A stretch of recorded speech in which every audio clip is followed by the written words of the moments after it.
स्नान का भाव रखते हुए माँ की छवि को गीले कपड़े से प्रतिदिन पोछे। जो भी आपके घर में फूल खिले हुए हैं या जो आप बाजार से खरीद सकते हैं, वो पुष्प माँ को अर्पण करें। वो किसी भी रंग के हों, किसी भी गंध से युक्त हों, हाँ, दुर्गंध युक्त ना हो। एक बात विशेष ध्यान देंगे, ऐसे फूल कभी भी किसी भी देवी देवता को अर्पण नहीं किए जाते जिनमें कोई खुशबू नहीं होती या जिनसे दुर्गंध आ रही होती है। तो इन 2 प्रकार के फूलों को छोड़कर आप माँ को किसी भी रंग के, किसी भी खुशबू से युक्त पुष्प अर्पण कर सकते हैं। सभी माँ की रचना है, सभी माँ को प्रिय है और प्रतिदिन पुष्प प्राप्त करने के का एक सरलतम तरीका है कि आप अपने घर में एक सदाबहार का पौधा उगा सकते हैं और ये गमले में भी उग जाएगा और सरलता से, जैसा कि इसका नाम है सदाबहार, इसी प्रकार का इसका गुण है। ये आपको साल के 12 महीने 365 दिन पुष्प देता रहेगा। इससे कहीं जाने आने की भी समस्या आपको नहीं होगी और माँ की पूजा के लिए प्रतिदिन आपको पुष्प मिलते रहेंगे। घी या तेल जो भी खाने में उपयोग कर रहे हैं, उससे माँ के सामने दीपक जलाएं।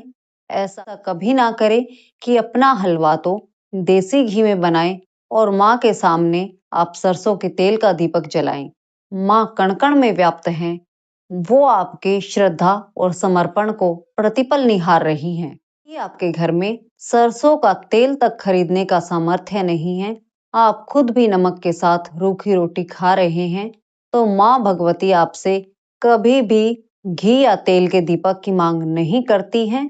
आपके घर में यदि अगरबत्ती खरीदने की सामर्थ्य है, धूप खरीदने की सामर्थ्य है, तो वो खरीद कर आप माँ के सामने लगा सकते हो। यदि उसकी भी सामर्थ्य नहीं है, आपके पास बिल्कुल ही सामर्थ्य नहीं है, तो वो भी रहने दीजिए। आप मात्र हाथ जोड़कर, आंखें बंद करके माँ के सम्मुख बैठ जाएं और ओम और माँ का जप करें। घर में रूखा-सूखा या स्वादिष्ट जो भी भोजन बना है या बाहर से आया है, सबसे पहले वो माता को समर्पित करें। उसके बाद उसे प्रसाद के रूप में ग्रहण करें। यथा सामर्थ्य दीन दुखी, लाचार और मजबूर लोगों की मदद करें और 6 महीने आप इसको करिए और 6 महीने बाद मुझे बताइए कि आपके जीवन में क्या बदलाव आया है। मैं निश्चय के साथ कह सकती हूँ कि आपके जीवन में अगर आप इसको ठीक इसी प्रकार से करते हैं जो बताया गया है, तो 101% आपके जीवन में सकारात्मक बदलाव आएगा। ये कोई किताबी बातें नहीं है, ये साधकों के जीवन की बातें हैं। विभिन्न साधकों का अपने जीवन का अनुभव है, जो मैं आपसे साझा कर रही हूँ, जो मेरे द्वारा जाना गया, जो मुझे दूसरे साधकों से पता लगा, वो मैंने आपसे साझा किया। इसलिए माँ भगवती के आराधना का इससे सरलतम उपाय कोई नहीं हो सकता। माता समस्त सृष्टि की माता हैं। त्रिदेव भी जब विपदा में फंसे होते हैं, वो भी माँ की ही आराधना करते हैं। संसार में माता आदि शक्ति जगत जननी को छोड़कर अन्य कोई देवी देवता, ब्रह्मा हो, विष्णु जी हो या शिव शंकर जी हो, सभी किसी ना किसी असुर से कभी ना कभी हारे हैं, पराजित हुए हैं। लेकिन माता आदि शक्ति जगत जननी जगदम्बा इस समस्त सृष्टि की जननी है, माँ है, वो अपराजेय हैं। वो आज तक कभी किसी से पराजित नहीं हुई और आगे भी कभी किसी से पराजित नहीं होंगी। यही रहस्य है कि सभी देवता हो, दानव हो, असुर हो, ऋषिगण हो, सभी माँ की वंदना करते हैं, माँ की स्तुति करते हैं, माँ का गुणगान करते हैं, क्योंकि वो सभी माँ की ही तो संतान है। फिर भी माँ को सत्व गुण अधिक प्रिय है। इसलिए आप सात्विक बुद्धि से युक्त रहें, माँ की सेवा करें, माँ भक्तों के साथ अच्छा व्यवहार करें। सृष्टि का प्रत्येक प्राणी माँ की ही संतान है, इसलिए सभी के प्रति अच्छा व्यवहार करें। जरूरतमंदों की सहायता जरूर करें।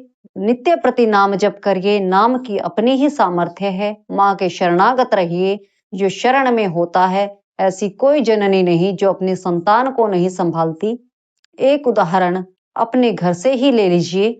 कि आपको जिस माँ ने पाला, उसने कितने स्नेह से पाला। यदि आप उस परवरिश को भूल गए हैं, तो अपनी पत्नी या अपने प्रेम को अपने संतान के प्रति देखिए कि आप अपने संतान को कितना स्नेह करते हैं, कितना उसका ख्याल रखते हैं।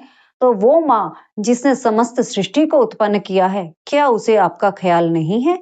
वो इस संसार की जननी है, वो इस समस्त सृष्टि की माँ है, वो हमारी और आप सबकी माँ है। क्या वो हमारा ख्याल नहीं रखती हैं? अवश्य ही रखती हैं। हमें माँ के अनुसार होना होगा, जो गुण माँ को प्रिय है, जो सत्व गुण माँ को प्रिय है, हमें सात्विक होना होगा। माँ की कृपा तो हर पल, हर समय बरसती ही रहती है। माँ का आंचल बहुत बड़ा है, सिर्फ हमें सिर झुकाकर उसके नीचे स्थान पाने तक की आवश्यकता है। इसलिए सभी माँ भक्तों को जय माता की।